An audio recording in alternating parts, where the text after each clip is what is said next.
Hello everyone, আজ 5 day cooking challenge. আজ আমি একটু অন্যভাবে নুডলসটাকে রান্না করেছি। আজ আমি পুরোই আমার বুদ্ধিতে রান্না করেছি, কোনো ভিডিও না দেখে। খেতে কিন্তু বেশ ভালো হয়। আমি 2 দিন বানিয়ে খেলাম। তো প্রথমে তেল গরম করে ডিমটাকে ভেজে নিব। ডিমের মধ্যে একটু নুডলসের মশলা আর একটু লবণ দিয়ে ডিমটা ভাজা হলেই নামিয়ে নিয়েছি। এবার একই কড়াই একটু তেল দিয়ে দিব পেঁয়াজ, রসুন, কাঁচা লঙ্কা। এবার এটাকেও লবণ দিয়ে ভেজে নিতে হবে। ভাজা হয়ে গেলে নামিয়ে নিব। এবার ফ্রাই প্যানে দিচ্ছি জল, তার মধ্যে নুডলস দিয়ে দিচ্ছি।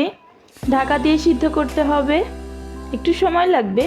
তারপর দিয়ে দিব স্বাদ মতো লবণ। এবার প্যাকেটের যে মশলাটা ছিল সেটা দিয়ে দিচ্ছি। উপর থেকে দিয়ে দিচ্ছি মটরশুঁটি। ঢাকা দিয়ে রেখে দিব। ঢাকা তুলে নিয়েছি, মটরশুঁটিগুলো বেশ সিদ্ধ হয়ে গেছে। এবার নামিয়ে নিচ্ছি, পরিবেশন করে নিব। উপর থেকে পেঁয়াজ ভাজা আর ডিম ভাজা দিচ্ছি, আর উপর থেকে দিয়ে দিব মশলা। পরিবেশন করে দেখো, খুব মজা খেতে।